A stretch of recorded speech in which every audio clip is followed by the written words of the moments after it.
What's going on, everybody? Welcome back to Real Talk with Ashton J, Ep.5 coming at you right now. Um, so I'm gonna talk about it. Like I've told y'all, I'm a big nerd when it comes to superhero comics, video games, all that. And the one thing I gotta talk about that's really hot right now is The Last of Us. Man, let me tell you, as a Last of Us fan, I've played both part one and part two. Look, I'm not a big horror movie fan. Uh, Even a horror movie game fan either. I don't play that stuff. Resident Evil, fuck no, ain't touching it. Last of Us was a big stretch because it was a mixture of action and adventure and horror. I was okay with it, even though there were a couple times during my playthrough, and some of y'all probably know I had to put that game down and walk away and rethink my thoughts after I got done playing, especially part two. And I'm not gonna spoil it for people that that have not played Last of Us Part 2, but for the people that have, all I gotta say is Rat King Ground Zero. That shit will change your life. Have anxiety to a fucking 100. But um, let me get into the HBO series as is right now. I think we're about what? Think 5, 6 episodes in now. I know episode 6 just dropped this past Sunday. It is a great HBO is doing a great job with this adaptation. Honestly, I was very shocked and I was taken back when they announced this like about a year or two ago that they were going to adapt this game into a series, because we all know video game adaptations, it's a 50-50 split on how good they're going to do. Shoot, Sonic the Hedgehog was a great they got that right. Detective Pikachu, hey, they just got very lucky. Ryan Reynolds as Pikachu, I mean, it can't really flop with Ryan Reynolds as Pikachu. It just really can't. And then Sonic the Hedgehog, great series. Jim Carrey as Dr. Eggman, you couldn't have casted that really any much better.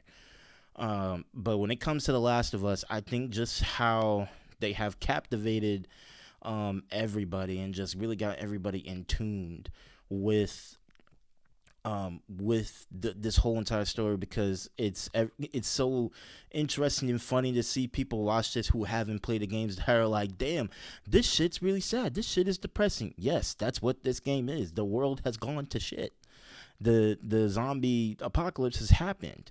And then I also want to get into just how they basically have put fear into everybody that this shit could happen in real life with the cordyceps and everything. I thought that was mad clever. And I mean, shit, hey, they said it. That shit could happen. It could happen. I mean, we are going through global warming. I don't think it will be to the extent of Last of Us, but I mean, hey, stranger shit has happened. Better watch out. Better start getting help. I mean, yeah. But besides all that, they've just done a really good job. I really like, I'm gonna pronounce his name wrong, and I am so sorry if you ever see this video. Pedro, I'm not even, I'm just gonna say the Mandalorian because I can't say his last name. He has done a great job playing Joel. I mean, verbatim, same dude from the games. It mannerisms down to the way he's talking, down to the emotion, the story. It's incredible how they've gotten Joel and Ellie down to a T. Now, I know the person who is playing Ellie, everyone's been like, she doesn't look close. It doesn't matter. It's an adaptation for a reason. It's not supposed to be exactly the same. They're going to deviate. She has done a great job. I can't remember her name. I am so sorry, but I remember her from the Game of Thrones, and she was a great actress, great actor then, and she's doing a great hell of a job now. She is doing a great job playing Ellie down to a T. For anyone that has played the game, she's playing the part very well. I have liked the deviations, honestly, that they've taken away from the game personally. The expanding on Bill and Frank storyline. I remember in the game we didn't really get much clarification on who they were, what their relationship was. All we got was just they were partners, and that was it. I really liked how they got to expand on the fact that they were lovers and they had this beautiful life together. And it's sad that the world in a way went to shit, and they couldn't really enjoy it. I mean, they enjoyed it the way they could, the best they could, but it also makes you imagine if, like, damn, if the world had not gone to shit, what would the relationship have been? Would they ever met? Those are just questions I think of because that's just how my mind works. So I really like that. I really liked just how they have stuck to the source material and kept with the source material while also making alterations and deviations that don't take away from the central part of the story. That is incredible, folks, because you get so many people that make these game adaptations and try to make them in the series and make them in the movies, and it does not turn out well. I'm going to say this, and it's probably going to be a hot take, and I don't care who knows it. The Last of Us is a prime example of what Assassin's Creed could be. I said what I said. Last of Us could be. Last of Us is what Assassin's Creed could be, with the right writing, the right director, and everything. Look, I got nothing against the Michael Fassbender edition. I thought it was good. Was it true to the story? Not really. Some things it was. The thing about Assassin's Creed, and I'm going to stay on Assassin's Creed for a quick minute real quick, and then I'll go back to Last of Us. Assassin's Creed is, for everyone that has played it, it could be a series of movies, but it really could be an all-out series. It really could be. Depending on, you started off with Altair, then you go to Ezio. Maybe you have a couple seasons where you're following Altair, then from there you go to Ezio, and so on and so forth. It's a series that honestly could span seasons if done right.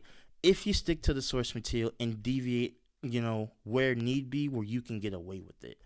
That's what I believe Assassin's Creed could be, because I want Assassin's Creed to be successful. I want Assassin's Creed to be like The Last of Us, where you could see like things like that, stories like that play out and be great. Same thing goes for another property I'm about to mention, Resident Evil. How is it The Last of Us gets it right on its freshman season, but yet Resident Evil hasn't gotten it right in all their movies and that butt fuck of a Netflix series? Like, it doesn't make sense. And I like Resident Evil.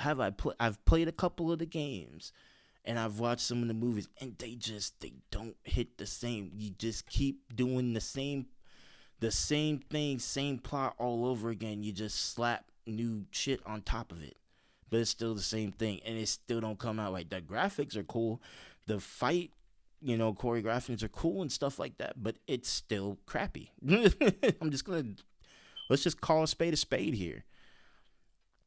But going back, let me get off my rant. We'll be here all night. But let me get back to The Last of Us. Either way, it's gearing up. This has probably been the best HBO, HBO adaptation they've done. I'm excited to see the rest of this season. I actually just got done watching, the latest episode, and it's really good. They are knocking it out the park.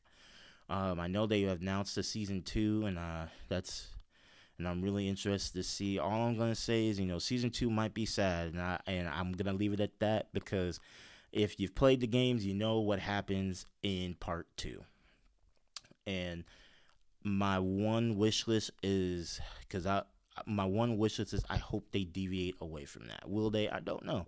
We're gonna be yet to find out. So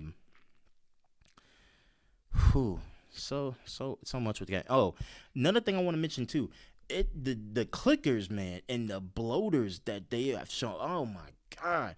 I thought these things were menacing in the games. Oh my lord. In the show, they're like spot on to a T, and scarier for some. Somehow they are scarier than the game, which I didn't think could happen. But man, when that bloater came out the crater, I was like, oh, that looks like a bloater on steroids. Straight steroids. And the crappy thing about it is, in the game, you're unloading your whole clip to kill them things. I'm being serious. Anyone that knows, you are unloading your whole clip. Then you gotta go find some more bullets just to get the last shot. And that's even if you get a chance, because if you're swarmed, you're fucked.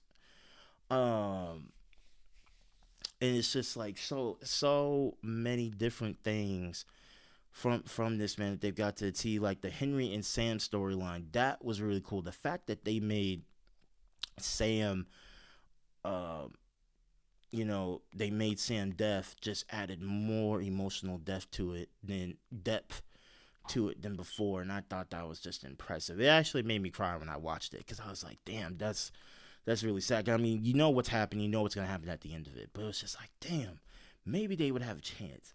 And it's just interesting, and it's just great to see what they are doing, and I'm so excited for the future of this series, the future of what they could do. Craig Mazin is a godsend. I watched his stuff with Chernobyl, and when he got attached to this series, I knew that it's gonna be a hit, and you're seeing it right now. It's a big hit. You know, they the one thing I hope with this series is that Neil Druckmann and Naughty Dog, they decide to go about and make a Last of Us Part 3.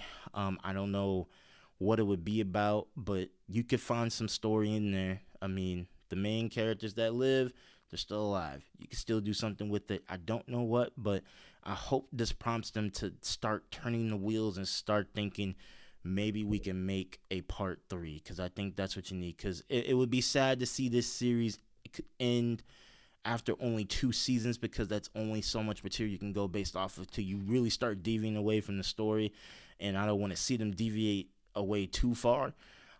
But I think for us video game nerds out there who have played Last of Us and just overall fans, it's a great moment to see, because you start to see that there is a market for there is a market, and there is a way for big game franchises like The Last of Us to have a space on television, as long as you got the right people doing it. Again, I will go back to Assassin's Creed. People, I don't know who needs to do it, but please make an Assassin's Creed series and do it the right way. Do it by seasons, because again, Assassin's Creed can last a long time. You can stretch that out to like 12 seasons if you wanted to. You could stretch it out by that much, because there's so many different assassins. There's so many different stories you could do. And the thing is about, they all intertwine at one point. They all intertwine. So you could do it. But all right, folks. We're gonna call it a night here. Again, I appreciate and love y'all for checking out the show. Again, if you like what I had to say and you like watching my videos, you know what to do. Hit that subscribe button, hit that like button, and share it. If you want to keep track of the videos I post and when I post, hit that bell button right there so you can keep track of what I'm watching. This is Real Talk. We're going to talk about topics that are going on, not only just that are going on in the world, but just things from video games to culture to, it's going to be a myriad of other things. This is a podcast where we're not going to talk about just one thing. We're going to talk about a myriad of different things. If you like that, cool. Come join the party. If not, that's okay. But share it to your friends that do. I love y'all. Thank you for watching. Keep watching, and let's keep it going.